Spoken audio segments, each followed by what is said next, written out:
अपन लेते हैं बच्चों मिलिकन्स ऑयल ड्रॉप एक्सपेरिमेंट। मैंने डाल लिखी है मिलिकन्स ऑयल ड्रॉप एक्सपेरिमेंट। ये एक्सपेरिमेंट किसके काम आया था याद है आपको?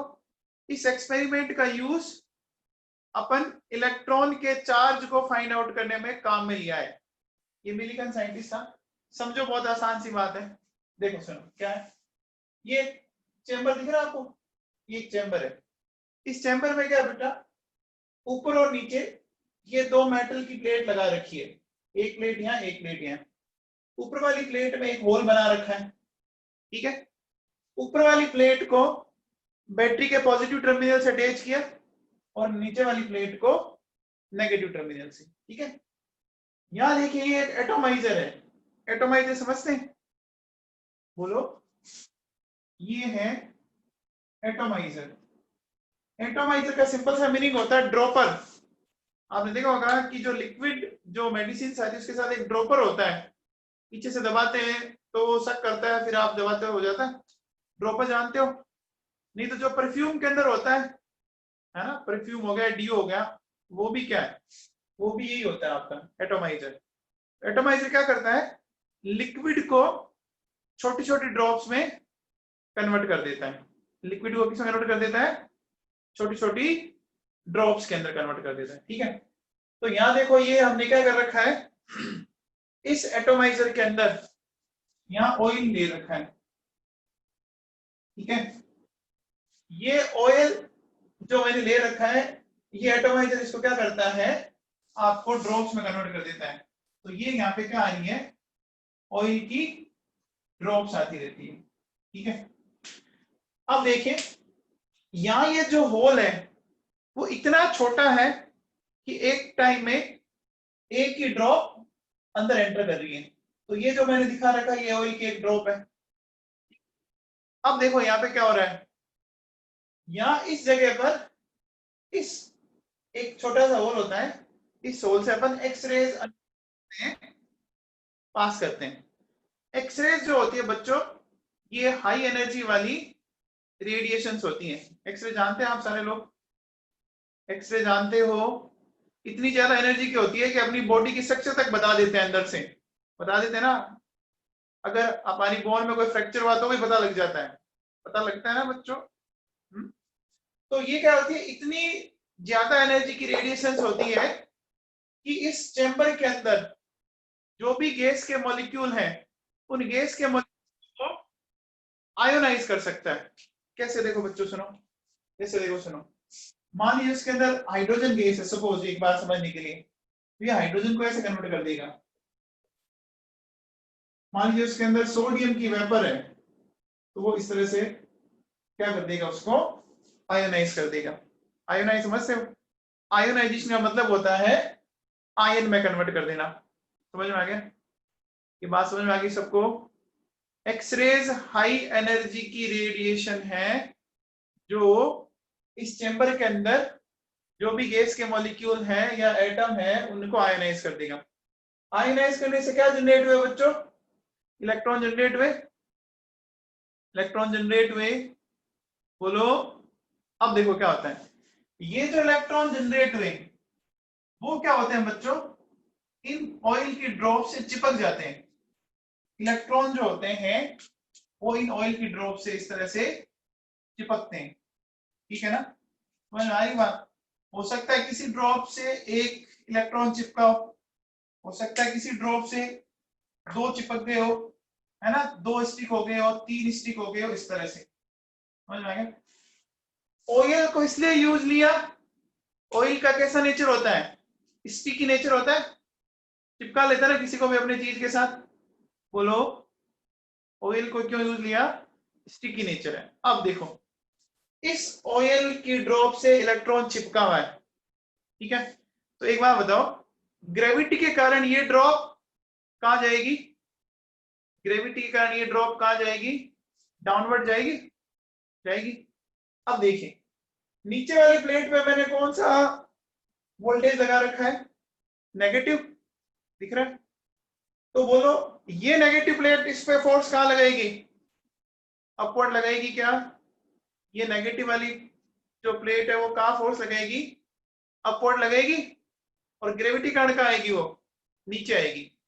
अब अगर मान लीजिए आपने क्या किया कि देखो ये ड्रॉप है, नीचे तो लग रहा है ग्रेविटेशनल फोर्स और ऊपर लग रहा है इलेक्ट्रिक फोर्स।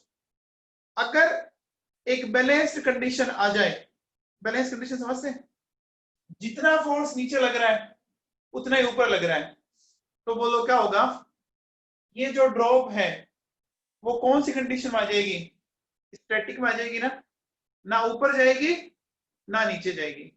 समझ में आ रहा मामला, बोलो।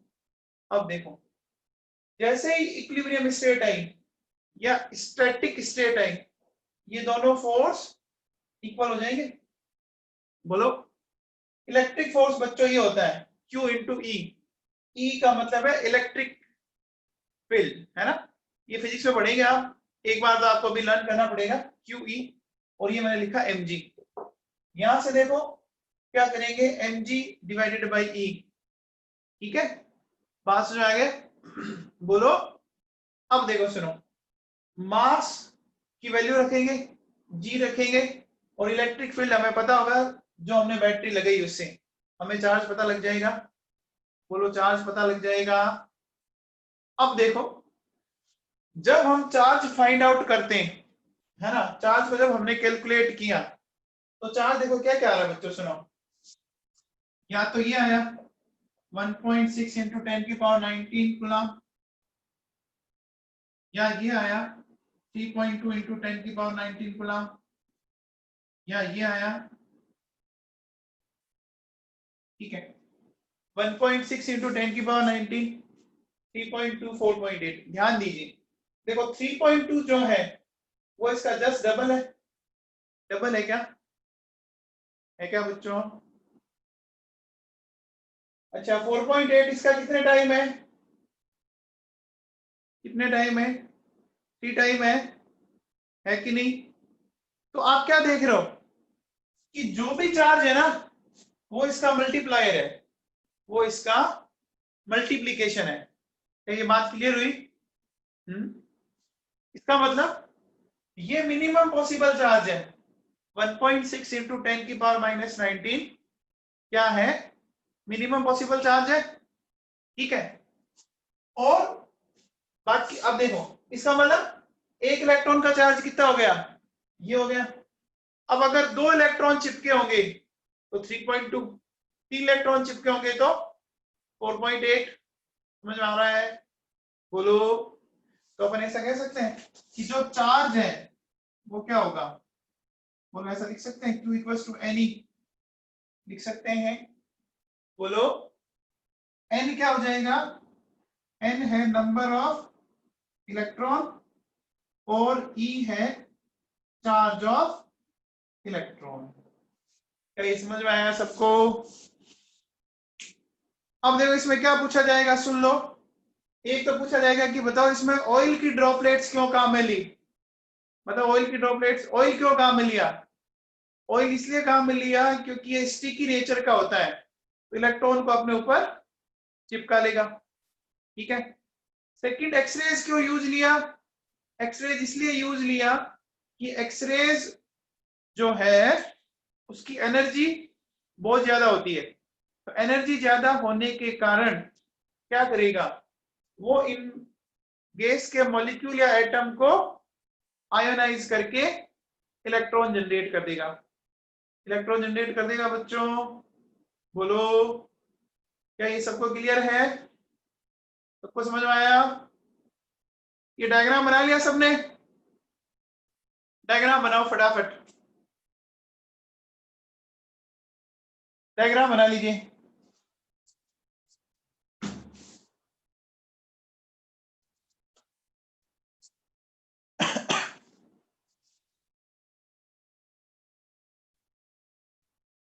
बेटा ये लिखा हुआ ना ऊपर की तरफ कौन सा लग रहा है, इलेक्ट्रिक फोर्स, ऊपर की तरफ जा रहा है इलेक्ट्रिक फोर्स और नीचे की तरफ जा रहा है ग्रेविटी फोर्स। ग्रेविटेशनल फोर्स नीचे, इलेक्ट्रिक फोर्स ऊपर की तरफ।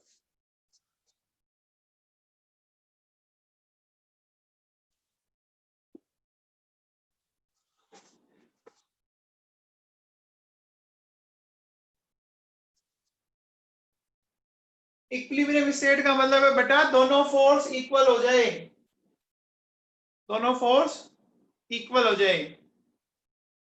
स्टैटिक स्टेट में आ जाए, ऊपर भी 10, ऊपर वाला 10 और नीचे वाला भी 10, तो नेट इक्वल आ जाएगा।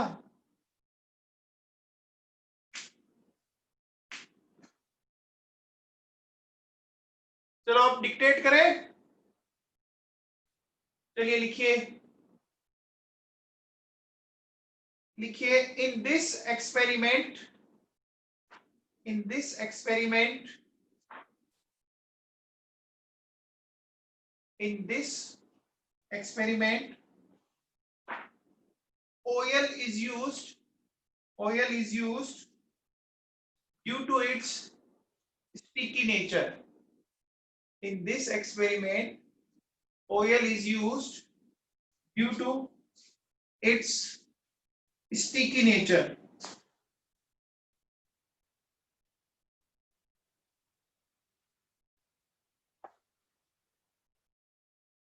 Because electron will easily stick on oil drops, electron will easily stick on oil drops.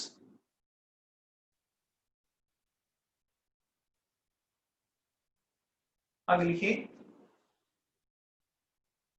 लिख लिया इतना सबने? आगे लिखो, these oil drops, these oil drops,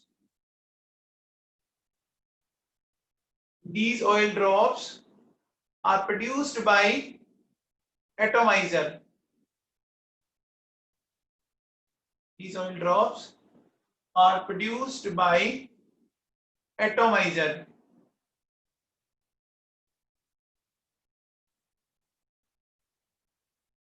आगे लिखिए,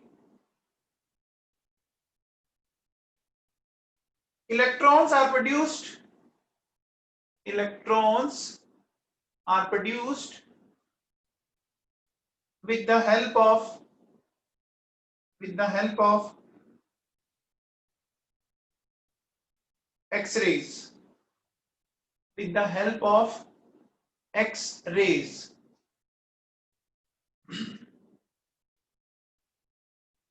Because X-ray, because X-rays are very high energy, because X-rays are very high energy radiations, very high energy radiations,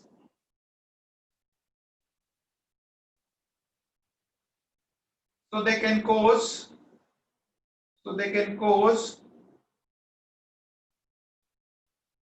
ionization, ionization of different gas molecules, ionization of different gas present in above chamber, present above chamber.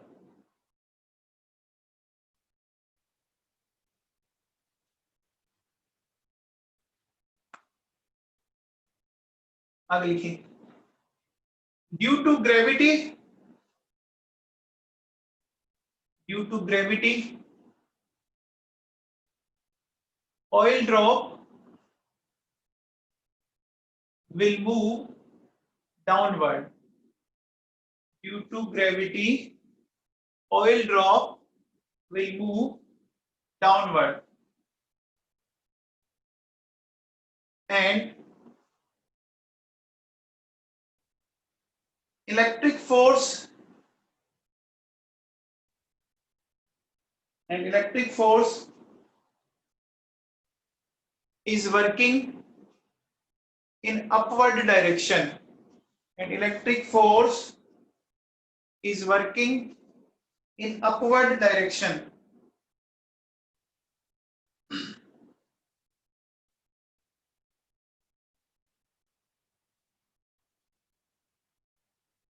in equilibrium state,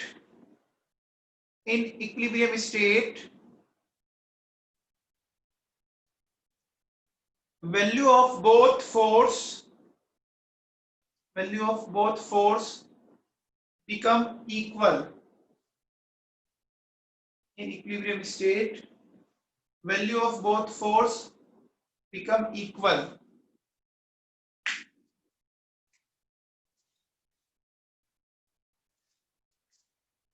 And in this way, we can calculate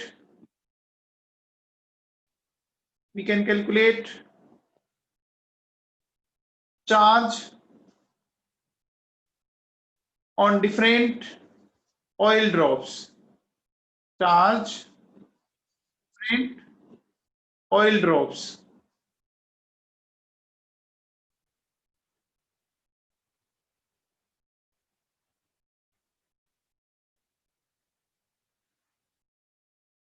आगे लिखिए, charge is always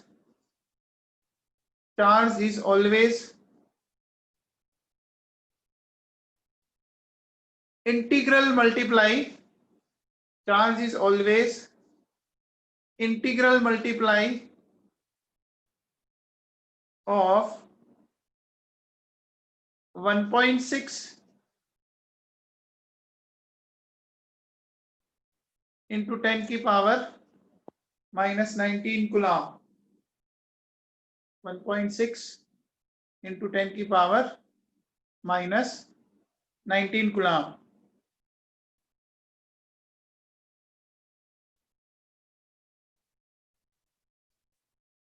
ठीक है, आगे लिखिए. It means minimum possible charge of nature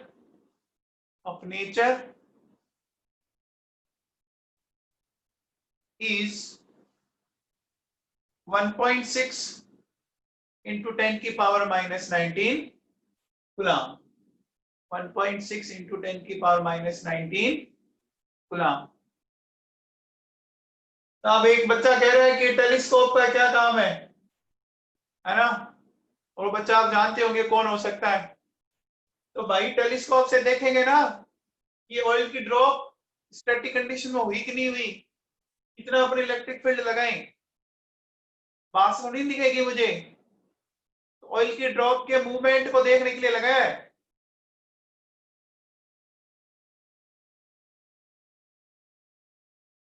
हाँ भैया, हो गया.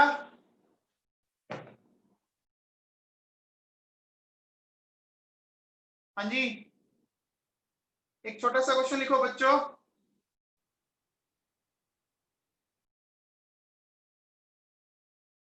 लिखिए, an oil drop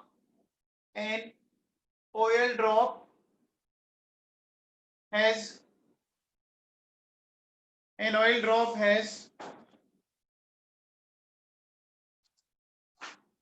8 into 10 की power -19 coulomb charge. An oil drop has 8 into 10 की power -19 coulomb charge. How many electrons does this oil drop has? How many electrons does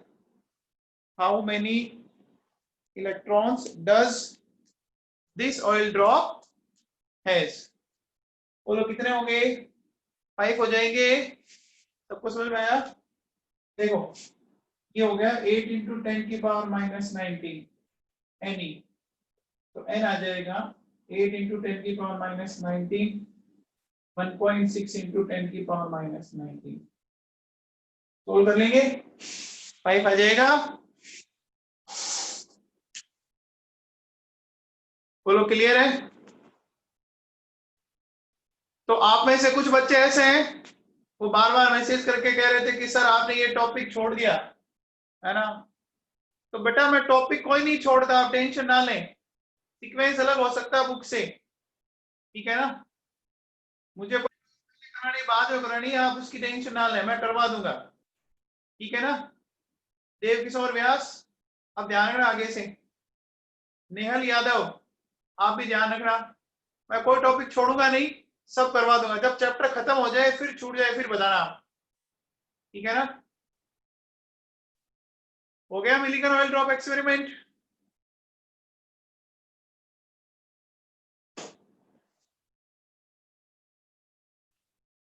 चलिए अब अपन आगे चलते हैं। वैभव कुलरिया, बेटा वैक्यूम नहीं है, अगर वैक्यूम होगा तो फिर कोई गैस के मॉलिक्यूल नहीं होंगे, बिना गैस मॉलिक्यूल के अपन इलेक्ट्रॉन कहां से जनरेट करेंगे, गैस के मॉलिक्यूल को आयोनाइज करके जो इलेक्ट्रॉन जनरेट किए, है ना, बोलो, ठीक है। वैक्यूम नहीं है अंदर।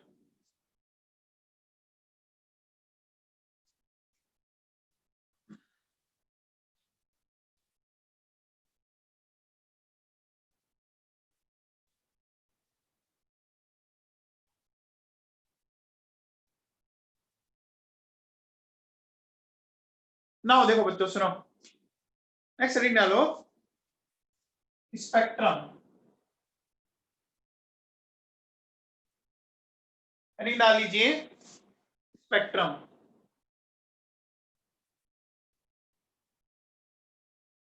देखो बेटा स्पेक्ट्रम क्या होता है, बहुत सिंपल सी बात है। मेरे पास ये प्रिज्म है, ठीक है, इस प्रिज्म से मैंने व्हाइट लाइट पास की, ठीक है, इस प्रिज्म में से मैं क्या पास कर रहा हूं, व्हाइट लाइट पास कर रहा हूं। तो ये व्हाइट लाइट जो है ना, ये बहुत सारे कलर्स के अंदर इस तरह से बोलो स्प्लिट हो जाती है, बोलो होती है, होती है, बोलो, है ना। तो जब व्हाइट लाइट को आप प्रिज्म में से पास करते हो तो बहुत सारे कलर्स में इस तरह से स्प्लिट हो जाती है, ठीक है ना। तो ये जो पैटर्न आया ना बच्चों, ये पैटर्न, इसी पैटर्न को अगर अपन फोटोग्राफिक फिल्म पे लें, है ना, फोटोग्राफिक फिल्म समझते हो, पेपर समझ लो, फोटोग्राफिक पेपर पे, तो जो पैटर्न आता है ना, उसी पैटर्न को स्पेक्ट्रम बोलते हैं। क्या ये मामला समझ में आया, बोलो। ये पैटर्न जो बना, आप इसको ऐसे समझ लो, रेनबो देखा है, रेनबो भी तो क्या एक तरह का स्पेक्ट्रम ही तो होता है बच्चों, रेनबो भी क्या है, स्पेक्ट्रम है, ठीक है। चलिए अब लिखिए पहला पॉइंट, लिखिए when white light is passed through prism, when white light is passed through prism, then it divided into different wavelength oblique colors. When white light is passed through a prism, then it divides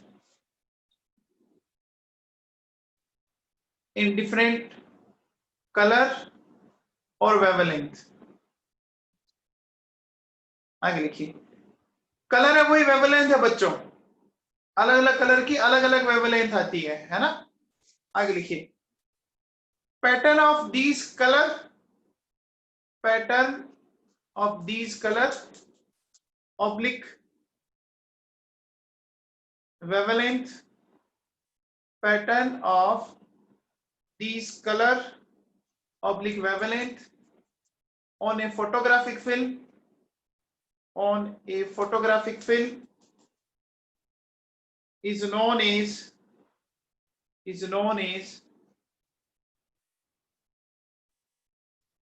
spectrum or spectrograph, spectrum और spectrograph. मैंने क्या बोला, when white light is passed through prism then it divides in different wavelength or color. The pattern of these color or wavelength on photographic film is known as spectrum or spectrograph. ठीक है, spectrum और spectrograph. ठीक है,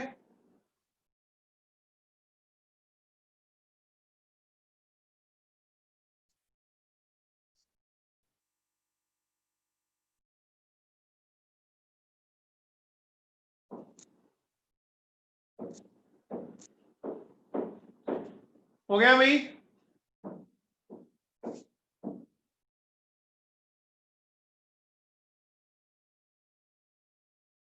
आगे लिखो, instrument which is used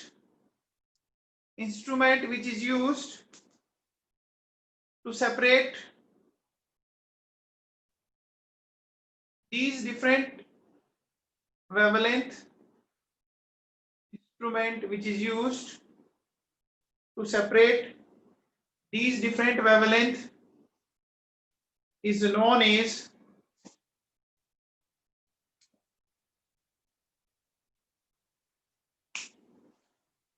spectroscope, spectroscope, spectroscope।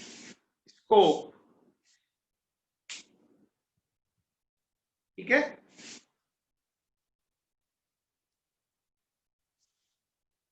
तो समझ में आ गया बच्चों? व्हाइट लाइट को पास करेंगे, डिफरेंट कलर्स में ब्रेक हो जाएगा, इसका फोटोग्राफिक फिल्म पे जो पैटर्न आता है, तो फोटोग्राफिक फिल्म समझते हैं आप, जस्ट सिंपल एक पेपर होता है, ठीक है ना, तो उसमें अलग अलग कलर आपको डिफरेंशिएट होते हुए दिख जाता है, ठीक है ना, उसको फोटोग्राफिक फिल्म बोलते हैं। फोटोग्राफिक फिल्म जस्ट लाइक जो अपन कैमरे के अंदर जो रील जो अपलोड करते हैं वही होती है, ठीक है ना। चलिए अब देखो, अपन बात करते हैं टाइप ऑफ स्पेक्ट्रम। हेडिंग डाल लीजिए, टाइप ऑफ स्पेक्ट्रम।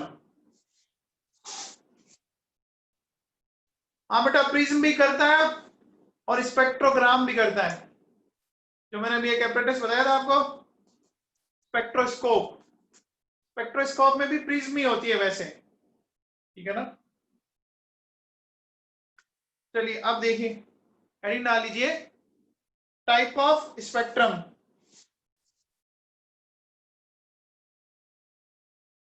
आप प्रिज्म से ही सेपरेट करते हैं, कोई डिफरेंस नहीं होता बेटा, कोई डिफरेंस नहीं है, एक ही बात है। देखो अब देखिए, स्पेक्ट्रम को अपन कैसे कैसे डिवाइड कर सकते हैं, on the basis of origin, ठीक है, और एक ले सकते हैं on the basis of nature, ठीक है। अब ओरिजिन के बेसिस पे अपन क्या क्या कह सकते हैं, देखो, एक हो सकता है एब्जॉर्प्शन स्पेक्ट्रम, एक हो सकता है एमिशन स्पेक्ट्रम, ठीक है, एक हो सकता है एब्जॉर्प्शन, एक हो सकता है एमिशन स्पेक्ट्रम। अभी इनके मीनिंग समझाऊंगा मैं आपको, ठीक है। और नेचर के बेसिस पे देखो, एक हो सकता है कंटिन्यूअस, ठीक है, और एक हो सकता है डिसकंटिन्यूअस, ठीक है। कंटिन्यूअस, ठीक है, कंटिन्यूअस एंड डिसकंटिन्यूअस।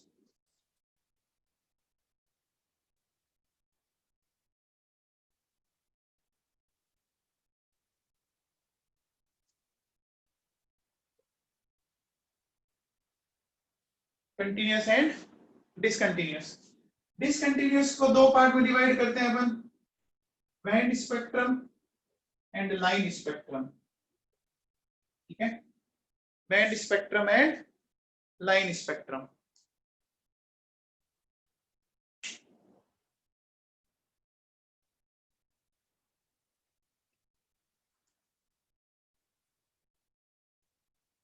अब देखो मीनिंग सुन लो क्या है इनका।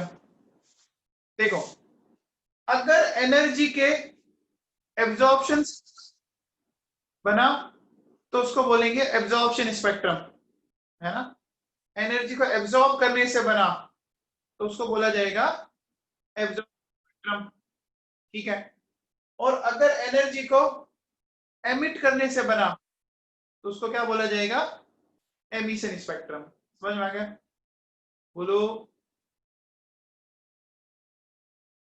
अगर अपन ने बोला कि स्पेक्ट्रम एनर्जी को एब्जॉर्ब करने से बन रहा है तो एब्जॉर्प्शन स्पेक्ट्रम, और एमिशन करने से बन रहा है तो एमिशन स्पेक्ट्रम। जैसा देश वैसा बेस, तो जैसा प्रोसेस वैसा नाम दे दिया। ठीक है, अब देखो नेचर में ये कंटिन्यूअस और डिसकंटिन्यूअस समझ लो।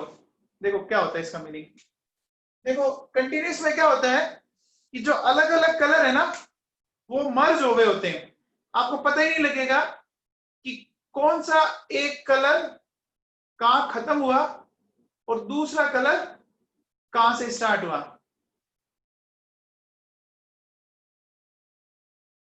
है ना। कौन सा एक कलर कहां पे खत्म हुआ और कौन सा आपका स्टार्ट हुआ। भरत, एब्जॉर्ब और एमिशन नहीं समझ में आया तेरे को?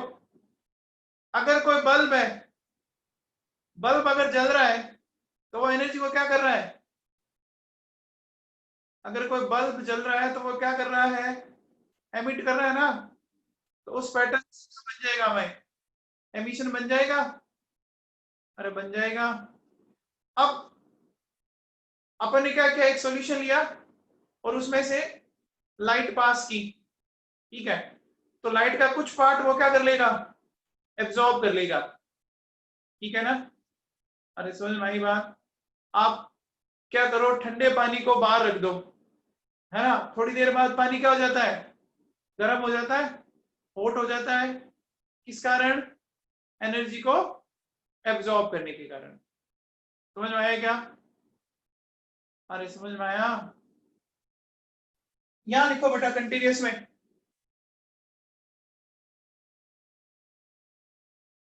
कंटिन्यूअस में लिखो different colours, different colors are merged into each other. Different colors are merged into each other. So we cannot differentiate. So we cannot differentiate among different colors. So we cannot differentiate among different colors. अरे समझ में आया? ऐसा pattern होगा कि colour एक दूसरे के अंदर मर्ज हो चुके होते हैं, है ना, तो आप उनको सेपरेट नहीं कर पाओगे। अच्छा एक बात बताओ, सनलाइट का जो पैटर्न आएगा वो क्या हो गया, सनलाइट से एनर्जी क्या हो रही है, एमिट हो रही है ना। अरे सन से एनर्जी एमिट हो रही है और उसको अपन लाइट प्रिज्म में से पास करेंगे तो कौन सा स्पेक्ट्रम बनेगा, एमिशन बनेगा ना, बनेगा, एमिशन स्पेक्ट्रम बनेगा ना। समझ में आ गया बात? अब देखो बच्चों, ये क्या है, बैंड स्पेक्ट्रम और लाइन स्पेक्ट्रम। देखो बैंड स्पेक्ट्रम समझाता हूं।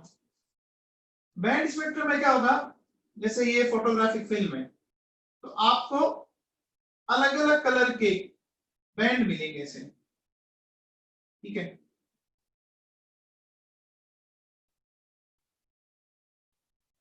बैंड ऑफ डिफरेंट कलर,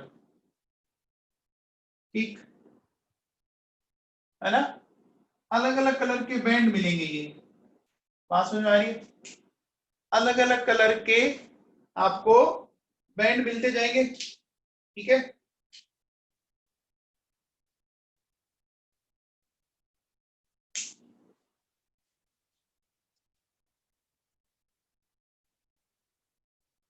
देखो मैंने क्या किया है, अलग अलग कलर के बैंड बनाए, ठीक है, और इनके बीच में क्या होता है, स्पेस होता है, ये खाली स्पेस है,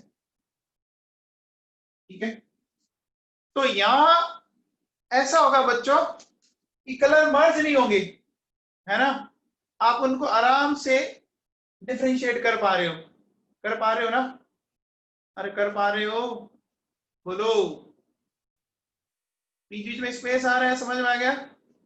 तो बेटा जो बैंड स्पेक्ट्रम है वो आता है मॉलिक्यूल का, एक मॉलिक्यूल का जो स्पेक्ट्रम होता है वो बैंड स्पेक्ट्रम होता है, मॉलिक्यूल का जो स्पेक्ट्रम होता है वो कैसा स्पेक्ट्रम होता है, बैंड स्पेक्ट्रम होता है, समझ में आया, मॉलिक्यूल का स्पेक्ट्रम इस नेचर का आता है। अब देखो बच्चों, जो आपका लाइन स्पेक्ट्रम है, लाइन स्पेक्ट्रम इधर बनाता हूं,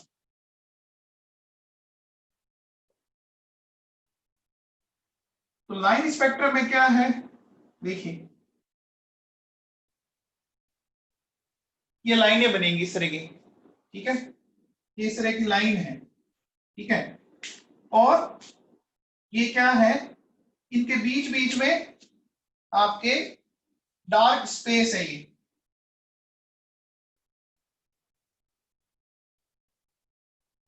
लाइन स्पेक्ट्रम में क्या है बच्चों, आपको लाइंस मिल रही है ना, ये अलग अलग लाइंस है, देखो ये लाइंस जो आपको दिख रही है, लाइंस ऑफ डिफरेंट वेवलेंथ, जो बच्चे शुरू से अटेंड कर रहे हैं क्लास उनको पता होगा, अपन ने हाइड्रोजन स्पेक्ट्रम पढ़ा था, लाइमन सीरीज, बामर सीरीज, लाइनें बनी थी, लाइंस बनी थी क्या, है ना, बोलो, तो वो लाइन स्पेक्ट्रम था, है ना।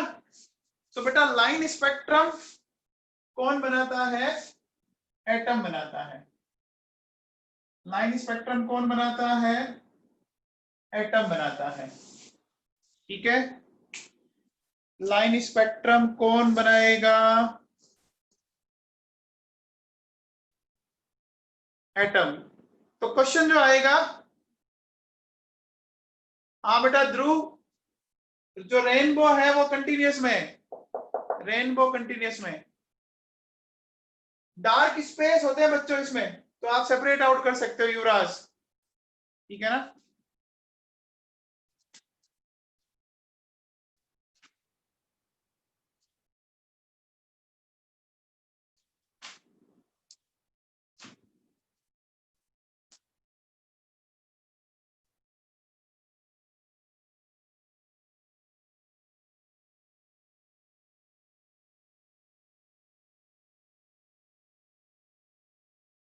हाँ भैया,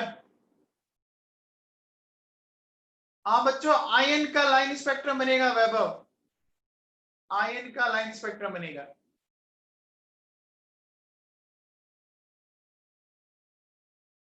बेटा मॉलिक्यूल का स्पेक्ट्रम इस तरह का आता है, बैंड जैसा, मॉलिक्यूल का स्पेक्ट्रम बैंड जैसा आएगा, और एटम का स्पेक्ट्रम इस जैसा आएगा, इनका पैटर्न आता है, मॉलिक्यूल इस तरह का बनाएगा और एटम इस तरह का बनाएगा,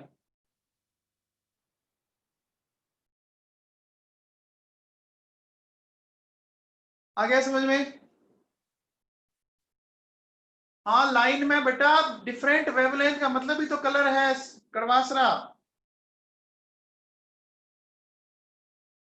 कड़वासरा जी, अगर वेवलेंथ अलग अलग आ रही है इसका मतलब क्या है, कलर ही तो है,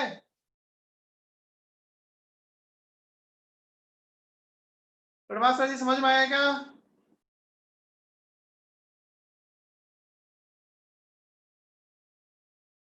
हाँ जी, अब आप हेडिंग डालो एमिशन स्पेक्ट्रम। हेडिंग डाल लीजिए एमिशन स्पेक्ट्रम।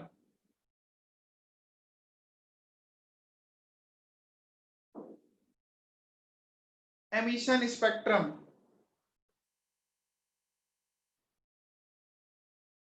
लिखिए।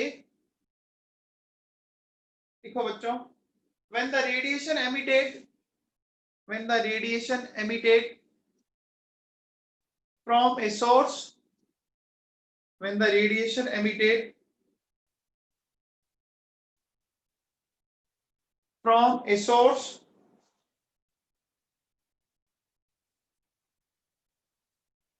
ब्रैकेट में लिखो, लिखिए sun, SUN, sun,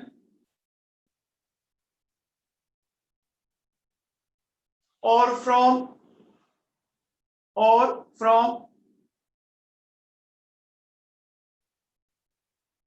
an object at high temperature, an object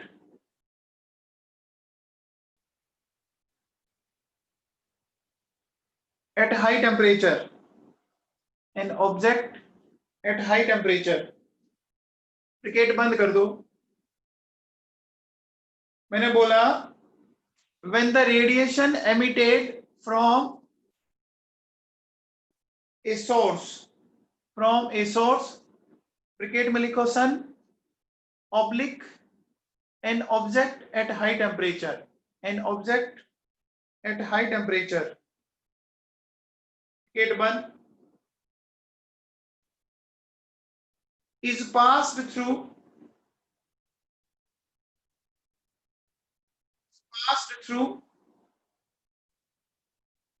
the prism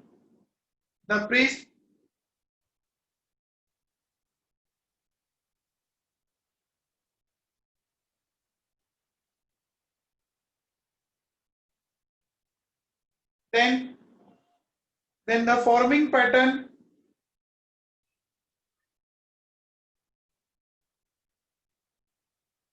on photographic film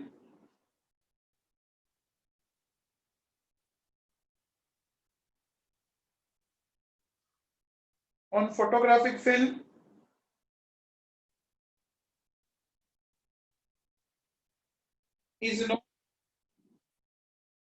known as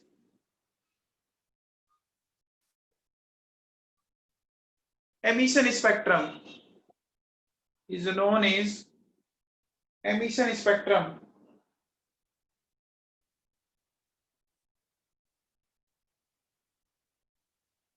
is known as emission spectrum।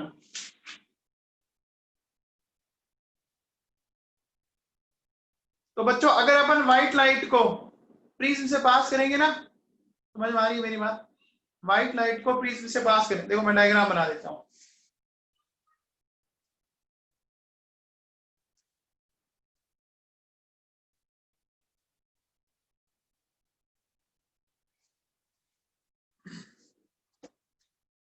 देखिए, अगर हमने प्रिज्म लिया, ठीक है, और अपन क्या कर रहे हैं, इसमें से व्हाइट लाइट को पास कर रहे हैं, ठीक है।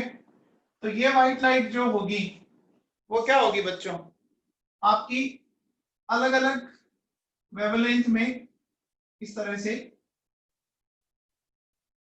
सेपरेट होती जाएगी, ठीक है।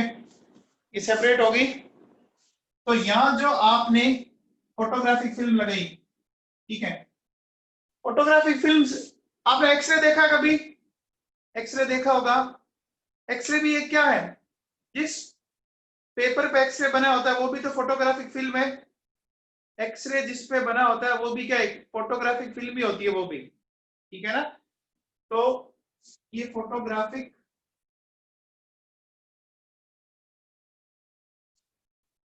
फिल्म है, ठीक है। इस पे आपको अलग अलग कलर अब यहाँ पे पैटर्न मिलेगा, ठीक है ना, इस तरह से देखो।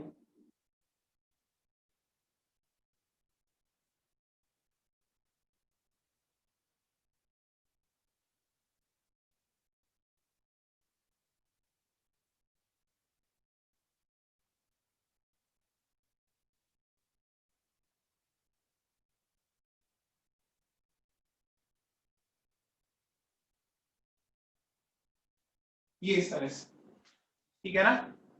तो ये इस तरह का आपको पैटर्न मिल जाएगा, समझ में आया? बोलो। ये इस तरह का कलर है,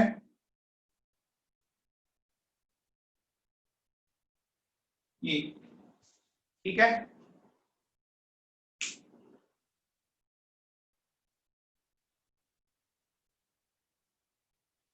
अब बच्चों ये जो कलर है ना, ये मर्ज हुए होते हैं एकदम। तो मर्ज हुए होंगे तो बताओ कौन सा स्पेक्ट्रम है ये? मर्ज हुए होंगे तो कौन सा स्पेक्ट्रम है? कंटिन्यूअस हो गया, ठीक है।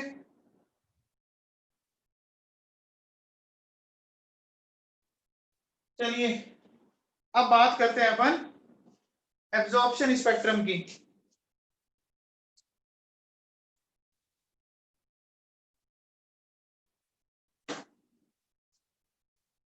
देखो,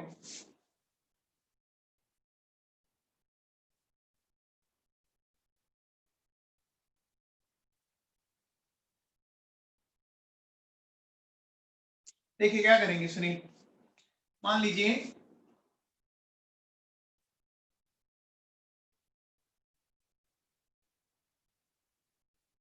ये मेरे पास NaCl का सॉल्यूशन है, ठीक है।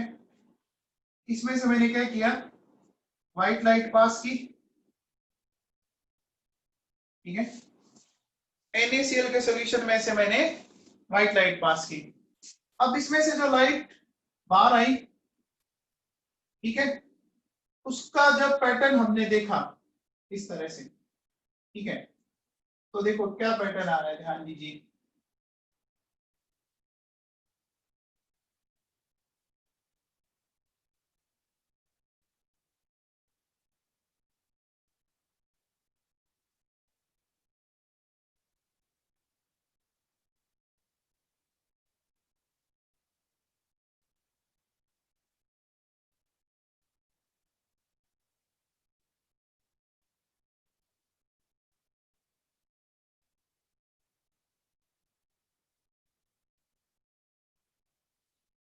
अब देखो बच्चों, सुनो, क्या आपको समझ में आया इसमें?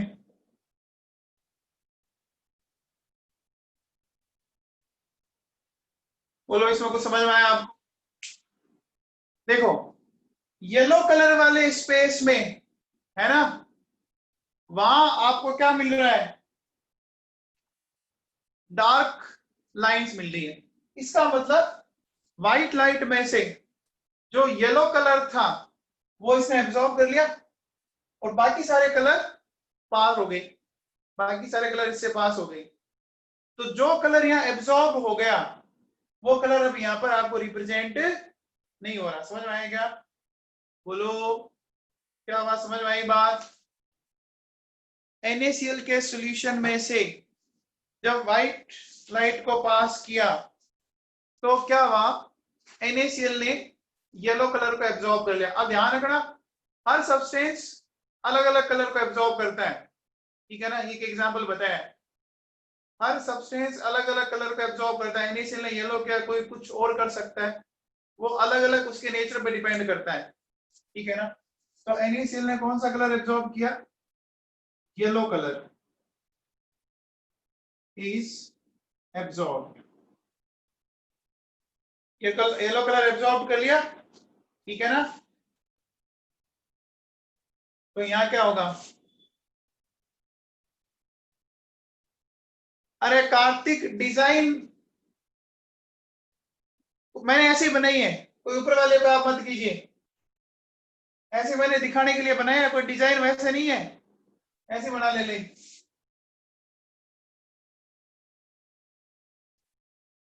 डिजाइन से कुछ नहीं है, ये खाली छोड़ा है ना मैंने।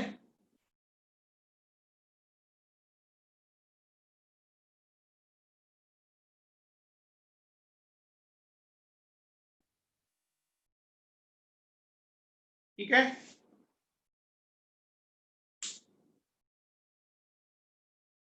हो गया भाई।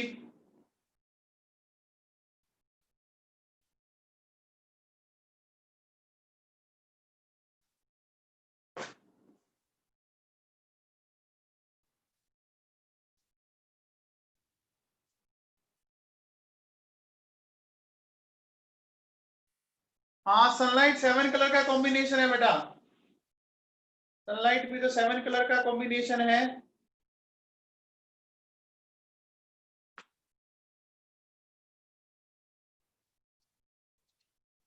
सनलाइट क्या देती है हमें? व्हाइट लाइट देती है ना। सनलाइट क्या है? व्हाइट लाइट ही तो है।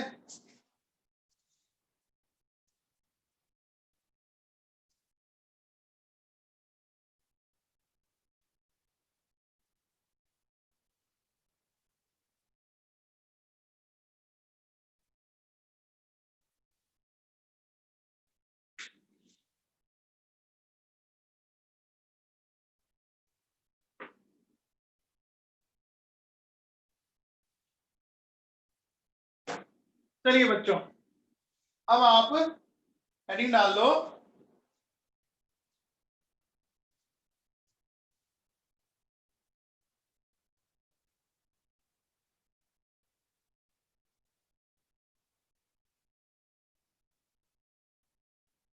Black body radiation. हेडिंग डाल लीजिए, black body radiations.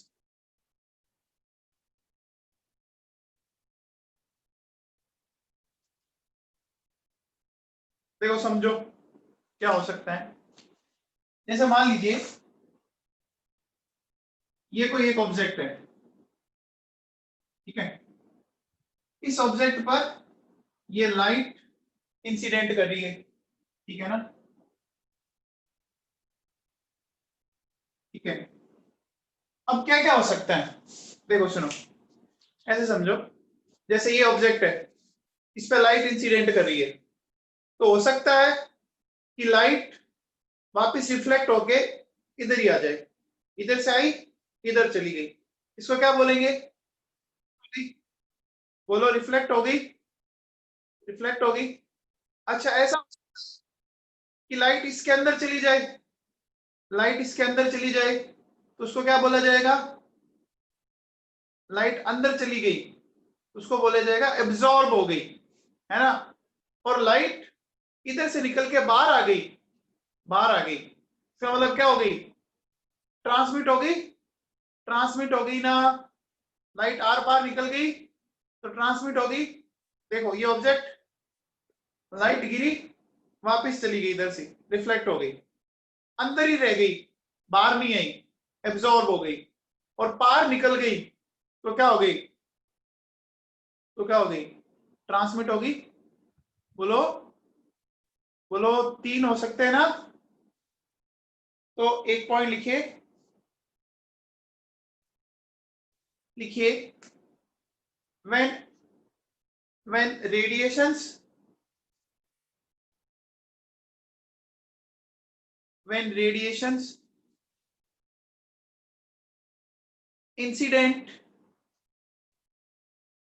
when radiations incidents on an object, then it may reflect, comma absorbed, or may transmit, may transmit।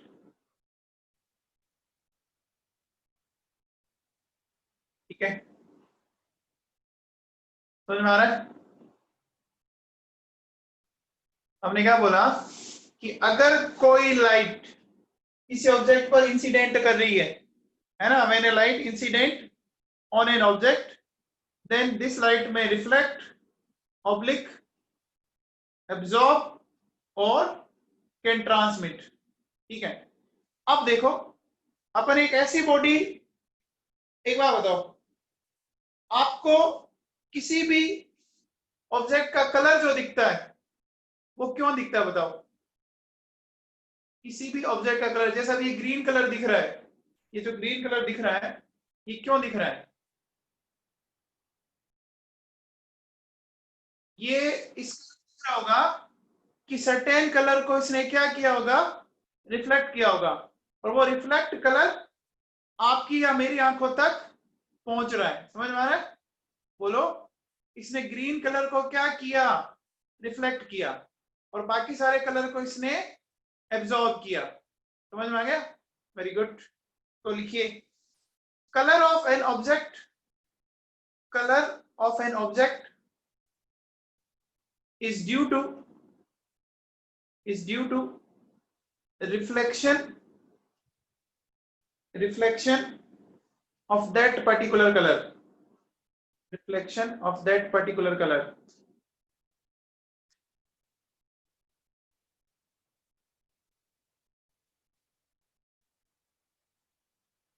अच्छा, किसी का व्हाइट कलर कब दिखेगा?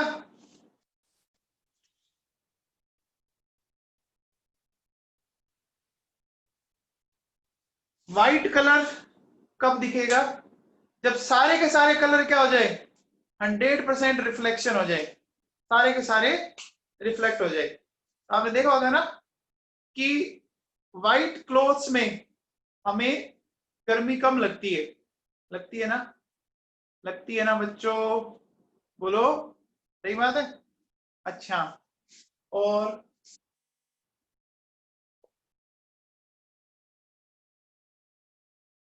ये बताओ ये कब दिखेगा ब्लैक कलर? ये कब दिखेगा? जब सारे के सारे एब्जॉर्ब हो जाए, है ना, हो जाए। समझ में आ गई बात? बोलो ठीक है। तो व्हाइट कलर अपन क्या बोलेंगे? All colour. लिखो भैया, व्हाइट कलर कब दिखेगा? All colours are reflected. और ब्लैक कलर कब दिखेगा? All colours are absorbed. ठीक है।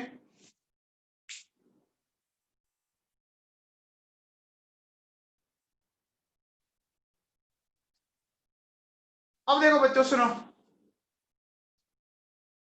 एक बॉडी एब्जॉर्ब भी कर सकती है और एमिट भी कर सकती है, दोनों चीजें साइमल्टेनियसली पॉसिबल है। अब आप लोग ऐसा कैसे? देखो सुनो, हमारी जो अर्थ है, अर्थ है, उस पे रेडिएशंस कहां से आ रही है? अर्थ पे रेडिएशंस कहां से आ रही है? सन से आ रही है, आ रही है। तो उसने सन से तो क्या की, सन से जो आ रही है उसने क्या की? एब्जॉर्ब की। और उस रेडिएशन को वो क्या करती है? इन्वायरमेंट के अंदर एमिट करती है, रिफ्लेक्ट करके एमिट कर देती है ना, बोलो कर देती है बच्चों, है ना। एटमॉस्फेयर के अंदर रिफ्लेक्ट होता है। तो ये दोनों प्रोसीजर साथ साथ हो सकते हैं। समझ में आ गया क्या? भी ये अर्थ है, सन से लाइट आई, एब्जॉर्ब हुई, और फिर इसने क्या किया? इन्वायरमेंट के अंदर इसको क्या कर दिया? रिफ्लेक्ट कर दिया। तो दोनों पॉसिबल है। तो लिखो बच्चों, लिखिए, लिखिए a body can absorb as well as emit radiations, can absorb and emit radiations simultaneously, simultaneously। आगे लिखो,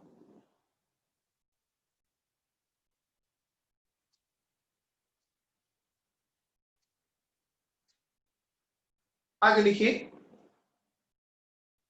a part of incident radiations, a part of incident radiations is absorbed and remaining is reflected। a part of incident radiations is absorbed and remaining is reflected। अब देखो बच्चों सुनो, एक बात सुनना, एक छोटा सा फॉर्मूला आता है एब्जॉर्प्शन का।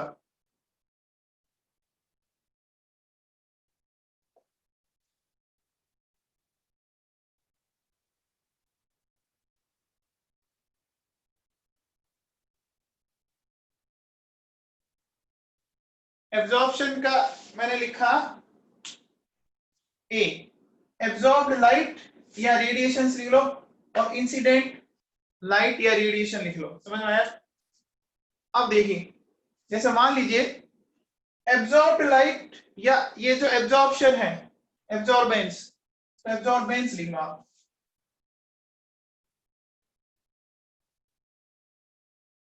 ऐसे लिख लो, डिग्री ऑफ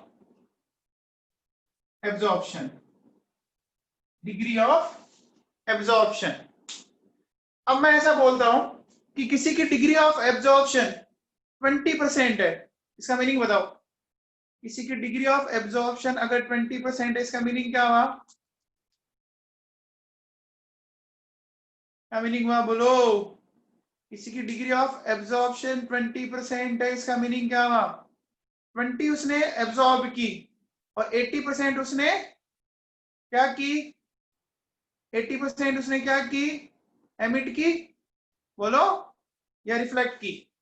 ठीक है, आ गया समझ में? बोलो।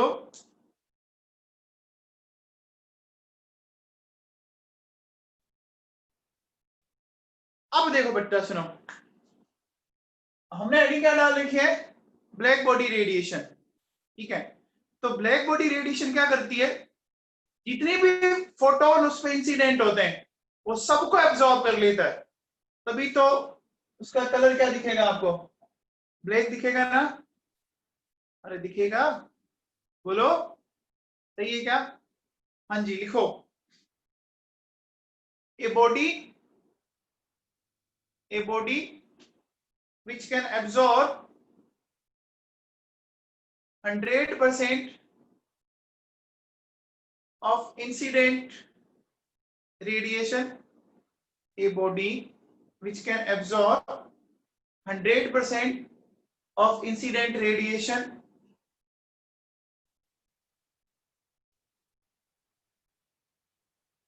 and at high temperature, and at high temperature it will emit, it will emit all wavelength, all wavelength, all wavelength is considered, is considered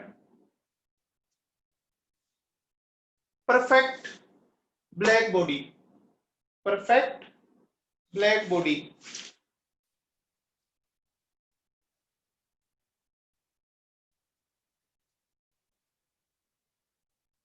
अब देखो बच्चों सुनो, फाइनल चीज देखो क्या है।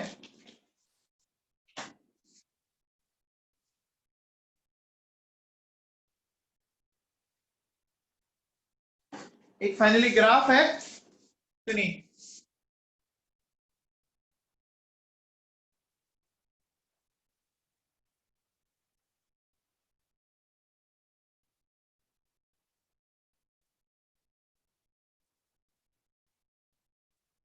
ये ग्राफ है, देखो बच्चों, इंटेंसिटी और वेवलेंथ का।